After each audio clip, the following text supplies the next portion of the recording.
Hello, World Wide Web. Welcome back to the Hangin' with Web Show. I'm GW Pomacher. Thanks for logging on and tuning in. If you haven't yet, go on down and hit subscribe for us. Come back over and over again. Check out some fantastic authors, artists, filmmakers, creators of all kinds here on the Hangin' with Web Show. We are here tonight via Skype with reality TV personalities, podcasters, and the authors of the And I Thought book series, which is a series now, right, ladies? Yes. Yeah.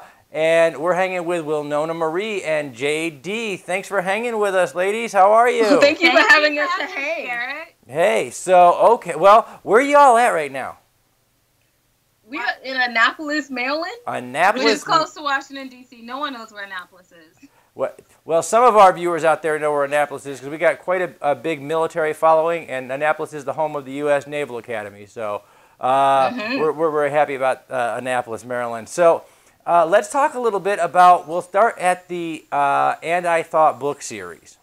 Okay, let's talk about the book series and where that came from. Tell us a little bit about where you guys were inspired to write the first book. It was really like a tongue-in-cheek kind of thing, though, because you know how everyone always says, oh, you know, I thought this would be different when I do this, or I thought this would be different. Or when you're a little kid and be like, oh, when I grow up, I'm going to have all the name brand clothes, and I'm going to have the best cars, and I'm going to live in a big house. And then you grow up and you graduate from college, and you're like, oh, that didn't work out at all. I thought this was going to work out so much better. Oh. So it was tongue-in-cheek. Okay, now what's the first book? Which is the first book? Well, the first book? Should I show the first book? Absolutely. Go ahead. We're going to spin it up here on the screen, but go ahead and give us a... There's the first book. All right. And I thought divorce was bad with other life lessons. Okay. So, obviously, this was a very specific topic. So... Actually... Oh, I'm sorry. Actually, I got to choose the title because I had 7 self-published books before this. Okay. So I was like, I am in seniority here, so I choose the title. It literally is a book from people from 25 who are just settling down for life, you know, to get married and looking for the one, all the way over to 52 who have been married for 30 plus years, and the kids had just left the house, and she was like, what do I do now? So, and we have a person who just got married at that time, and then some people who have been divorced, and a person who's been in an abusive relationship, and they just all write about life that they'd experiences and relationships and they experience and what they learned so far. Wow. So yeah, it should be like, and I have wisdom, but I got divorced. Oh. Well, you had wisdom. And now you have more. right, there it is. And then life comes to teach you just a little bit more. And so, and then the next, I guess, is, and I thought I was grown up. Now, where did that one come from? And I thought being grown up was easy. Oh, I thought being grown up was easy. Okay, and where did that come from?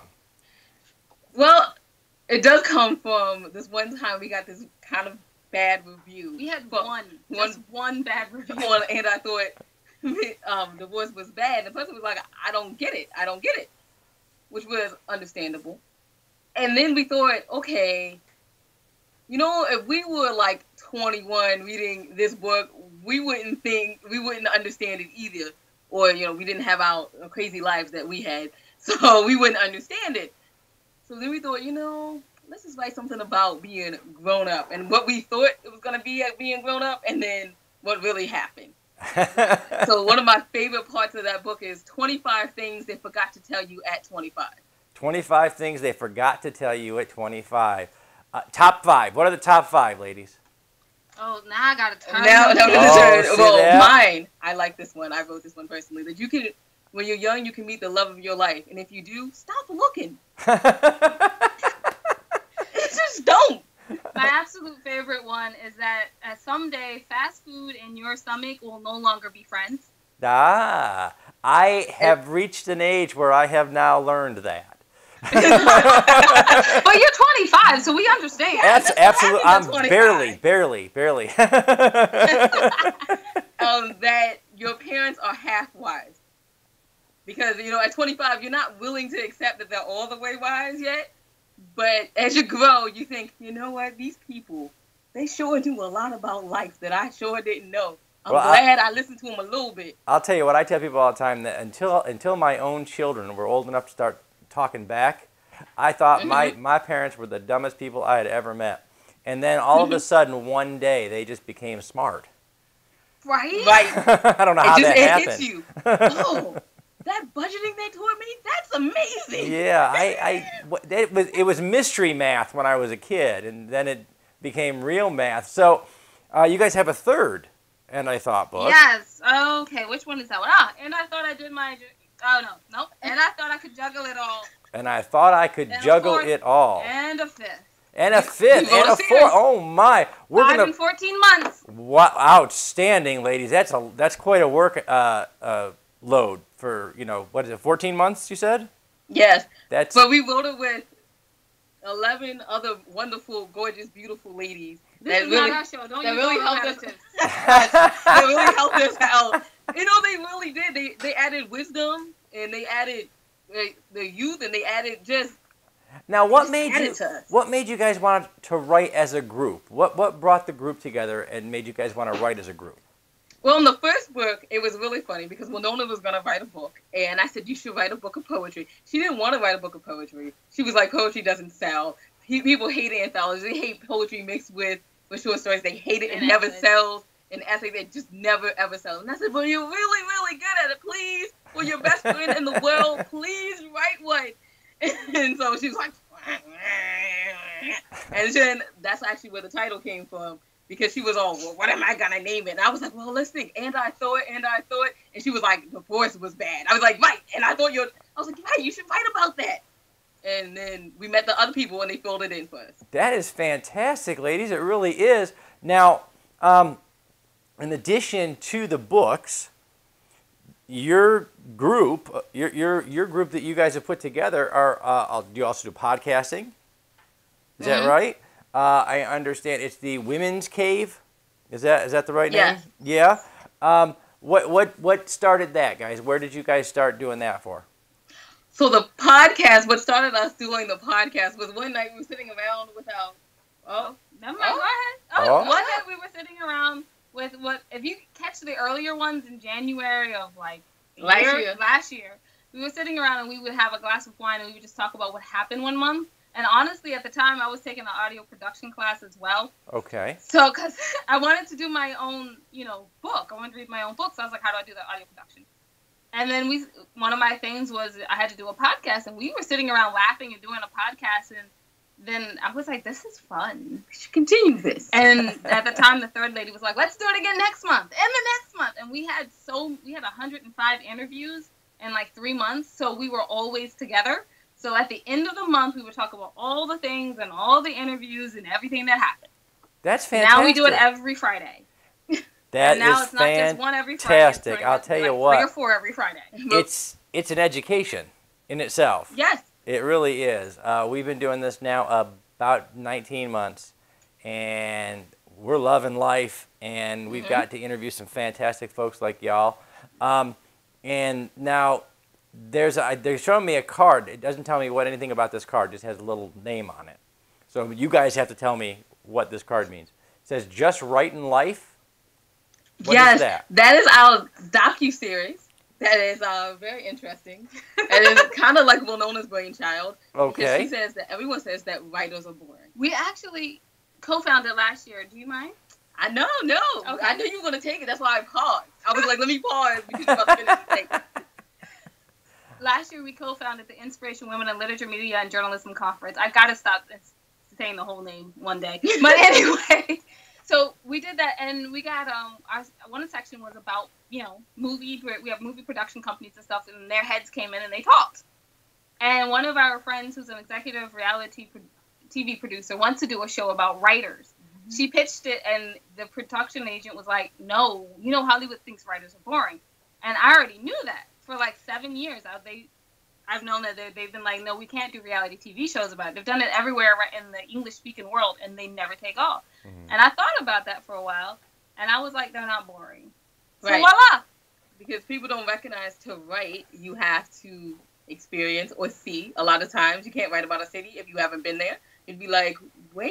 What street? What was on the corner? Right. So you go and you see and you experience life. And our managers just said, you know what, you guys' life is not boring. So you need to do this docu-series. Also, the writers, they end up on red carpets. They end up at book launches.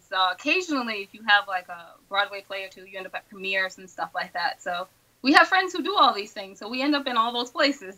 So I'm like, it's not boring. No, not at all. That is fantastic. And, you know, it's what we do every day. So we are out chasing writers and artists and filmmakers and you name it. We're out chasing them every day. And it is amazing to sit them down and hear the stories, where they've been and what they've done. And, so you know, bravo, ladies. Keep going. Keep going. Now, in addition, we're going to dive in and get a little bit more serious. In addition, you guys have been advocates for survivors of domestic violence.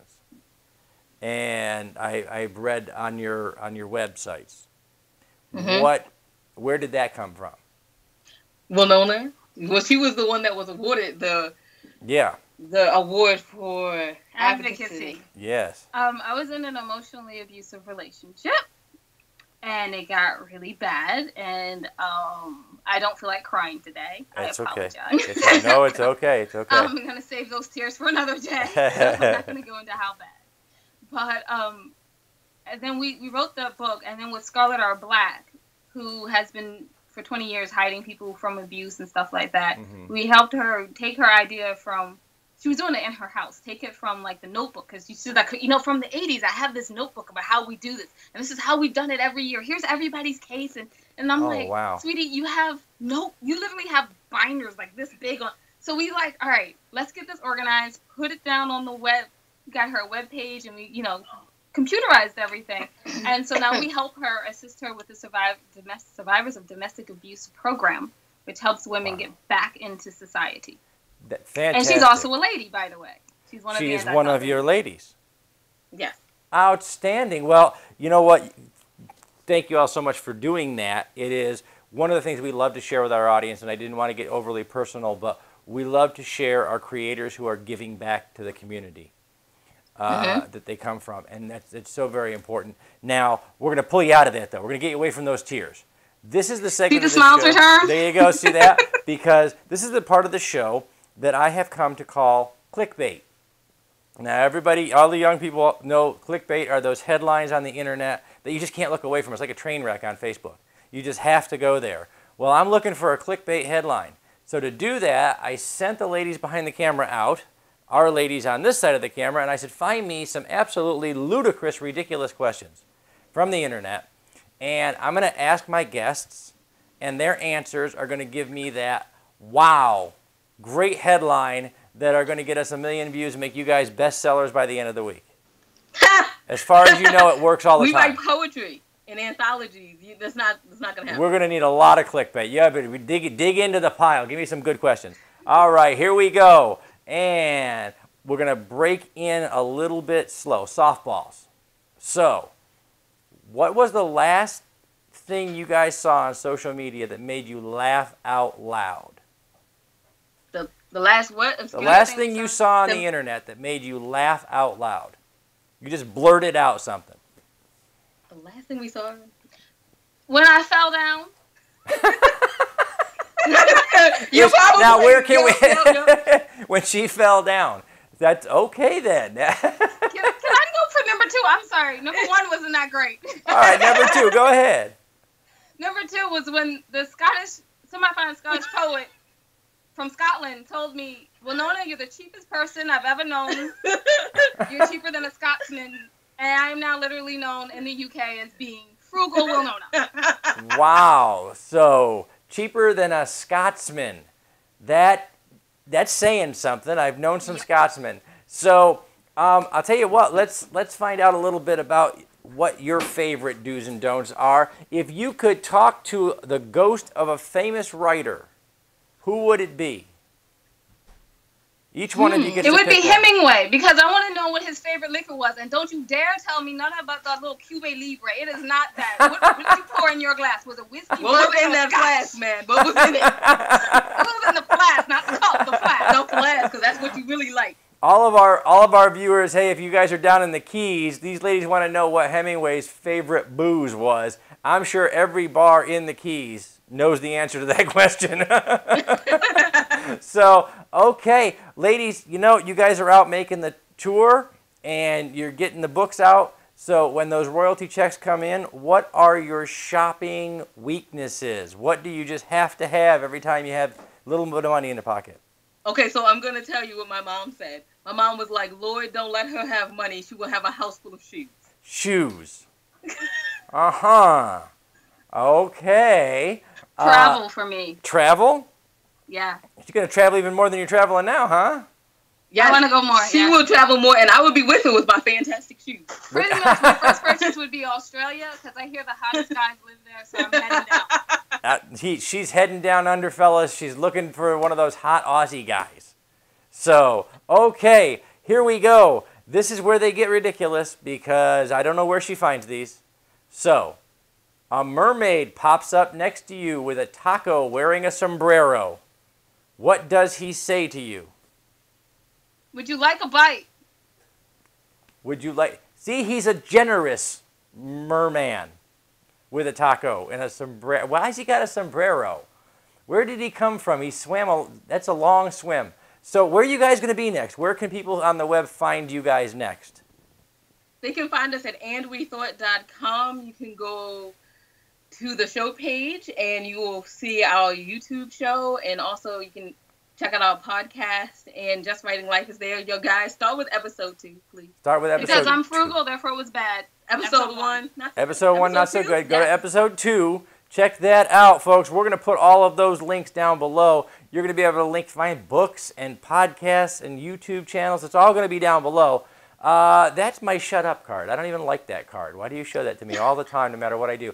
As we get ready to call it a night, though, we are going to thank our friends at Something Unique Magazine, Space Coast Comics, Wordfire Press, Famous Faces and Funnies, our brand new folks over at Off the Chain Radio with author Yvonne Mason. These are the folks who help share these videos all over the World Wide Web and help share our great creative writers, authors, artists, filmmakers with everybody on the interwebs.